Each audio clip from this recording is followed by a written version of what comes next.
1943 दूसरा विश्व युद्ध अपने चरम पर था। हर देश नई तकनीक, नए हथियार और रहस्यमय प्रयोगों में लगा था। पर एक रात अमेरिका के फिलाडेल्फिया नेवल शिपयार्ड में कुछ ऐसा हुआ जिसने पूरी दुनिया को हिला दिया। यह कहानी है यूएसएस एल्ड्रिज नाम के एक युद्धपोत की, जो एक प्रयोग के दौरान अचानक गायब हो गया। कहा जाता है अक्टूबर 1943 की उस रात वैज्ञानिक इलेक्ट्रोमैग्नेटिक फील्ड से जुड़ा एक गुप्त प्रयोग कर रहे थे। उद्देश्य था जहाज को राडार से अदृश्य बनाना। शुरुआत में सब सामान्य लगा, फिर अचानक जहाज के चारों ओर एक हरा धुंध ग्रीन मिस्ट छा गया। बिजली सी चमकी और जहाज आंखों से ओझल हो गया। कुछ मिनटों बाद वही जहाज सैकड़ों किलोमीटर दूर नॉरफोक, वर्जीनिया में दिखाई दिया। फिर पल भर में वापस फिलाडेल्फिया लौट आया, लेकिन इस बार अंदर का दृश्य किसी हॉरर फिल्म जैसा था। कुछ नाविकों के शरीर जहाज की दीवारों में फंसे हुए थे, कुछ पूरी तरह गायब हो गए और जो बचे वो पागलपन की हालत में थे। कहते हैं उस रात विज्ञान ने समय और स्थान की सीमाएं तोड़ दी थीं। सरकार ने चुप्पी साध ली, पर अफवाहें उड़ने लगी। आज हम उसी कहानी की तह तक जाएंगे। क्या सच में अमेरिका ने टाइम ट्रैवल या इनविजिबिलिटी का प्रयोग किया था, या ये सब सिर्फ एक गढ़ी हुई साजिश थी? नमस्कार दोस्तों, आप देख रहे हैं एज ऑफ लेजेंड्स 25 में। चलिए शुरू करते हैं द फिलाडेल्फिया एक्सपेरिमेंट की असली कहानी। इस रहस्य की शुरुआत 1955 में होती है, जब एक व्यक्ति कार्ल मेरेडिथ एलन, जिसे कार्लोस अलेंदे भी कहा जाता है, ने यूएफओ शोधकर्ता मॉरिस के जेसप को कुछ अजीब पत्र। इन पत्रों में उसने दावा किया कि उसने 1943 में अपनी आंखों से वो प्रयोग देखा था जहां यूएसएस एल्ड्रिज अचानक गायब हो गया। कार्ल एलन ने लिखा, मैंने देखा जहाज के चारों ओर हरा प्रकाश उठा, वह गायब हुआ और फिर नॉरफोक में प्रकट हुआ। जेसप हैरान था। वह पहले से यूएफओ और स्पेस पर किताबें लिख चुका था, लेकिन ये कहानी कुछ और ही थी। टाइम ट्रैवल और इनविजिबिलिटी का संगम। कार्ल एलन ने अपनी चिट्ठियों में लिखा कि ये प्रयोग आइंस्टाइन की यूनिफाइड फील्ड थ्योरी पर आधारित था, जिसमें चुंबकीय और गुरुत्वाकर्षण बल को मिलाकर वस्तुओं को अदृश्य बनाया जा सकता है। जेसप ने पहले तो इसे पागलपन समझा, पर जब उसे एक अनजान पार्सल मिला जिसमें उसकी खुद की किताब the case for the UFO की एक कॉपी थी और उसमें अजीब हाथों से लिखे नोट्स भरे थे, तो मामला गहराने लगा। वो नोट्स 3 अलग-अलग हैंडराइटिंग में थे,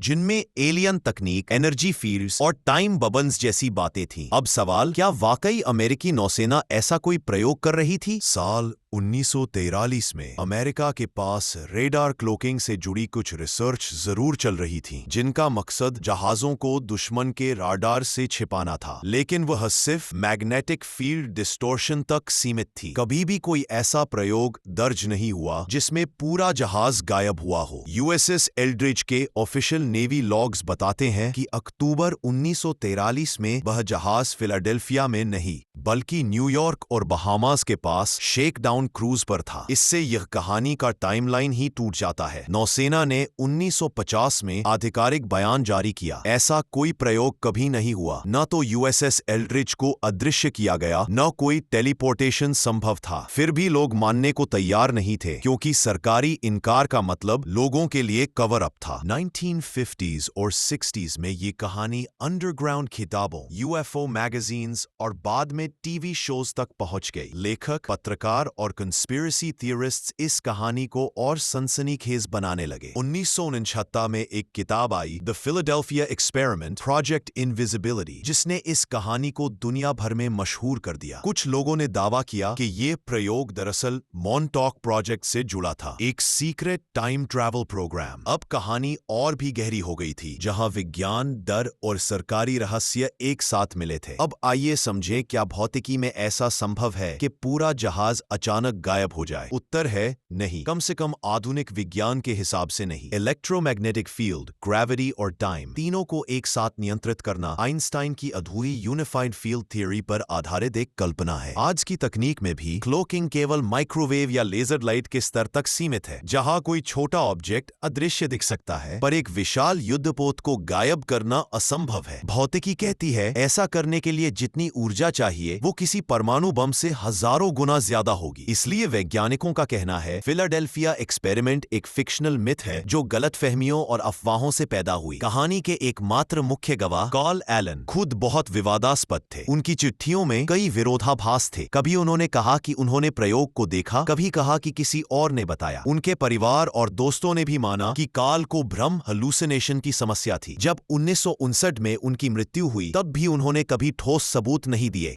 आज की तकनीक में भी क्लोकिंग केवल माइक्रोवेव या लेजर लाइट के स्तर तक सीमित है, जहां कोई छोटा ऑब्जेक्ट अदृश्य दिख सकता है पर एक विशाल युद्धपोत को गायब करना असंभव है। भौतिकी कहती है ऐसा करने के लिए जितनी ऊर्जा चाहिए वो किसी परमाणु बम से हजारों गुना ज्यादा होगी। इसलिए वैज्ञानिकों का कहना है फिलाडेल्फिया एक्सपेरिमेंट एक फिक्शनल मिथ है जो गलतफहमियों और अफवाहों से पैदा हुई। कहानी के एकमात्र मुख्य गवाह कार्ल एलन खुद बहुत विवादास्पद थे। उनकी चिट्ठियों में कई विरोधाभास थे। कभी उन्होंने कहा कि उन्होंने प्रयोग को देखा, कभी कहा कि किसी और ने बताया। उनके परिवार और दोस्तों ने भी माना कि कार्ल को भ्रम हलुसिनेशन की समस्या थी। जब 1959 में उनकी मृत्यु हुई तब भी उन्होंने कभी ठोस सबूत नहीं दिए। जब 1959 में उनकी मृत्यु हुई तब भी उन्होंने कभी ठोस सबूत नहीं दिए। इसके अलावा यूएसएस एल्ड्रिज के असली नाविकों से पूछने पर सभी ने एक ही बात कही, ऐसा कोई प्रयोग कभी नहीं हुआ। अब सवाल ये उठता है, अगर यह कहानी झूठी थी तो फिर इतनी मशहूर कैसे हुई? जवाब है, रहस्य बेचता है। एक आदमी की चिट्ठी, एक लेखक की जिज्ञासा और मीडिया का तड़का, इन तीनों ने मिलकर एक अफवाह को एक वैश्विक रहस्य बना दिया। कुछ लोग कहते हैं सरकार ने असली प्रयोग छिपाने के लिए झूठी कहानियां फैलने दी ताकि सच्चाई कभी सामने न आए। पर जब सारे सरकारी दस्तावेज, लॉगबुक और सैनिकों के बयान कहानी से मेल नहीं खाते तो निष्कर्ष यही निकलता है कि यह सब एक अर्बन लेजेंड बन चुकी थी। तो दोस्तों, द फिलाडेल्फिया एक्सपेरिमेंट एक ऐसी कहानी है जिसने विज्ञान, डर और कल्पना की सीमाएं मिटा दी। कुछ लोग आज भी मानते हैं कि यूएसएस एल्ड्रिज सच में गायब हुआ था, पर इतिहास और विज्ञान इसे एक कल्पना आधारित रहस्य मानते हैं। फिर भी इस कहानी ने हमें यह सिखाया है कि इंसान की कल्पना की शक्ति कभी कभी वास्तविकता से भी बड़ी होती है। अगर आपको यह रहस्यमयी सफर पसंद आया हो तो वीडियो को लाइक करें, कमेंट में बताइए कि आप अगली कौन सी रहस्यमयी कहानी सुनना चाहेंगे और चैनल को सब्सक्राइब जरूर करें ताकि अगली कहानी सबसे पहले आप तक पहुंचे। जय हिंद।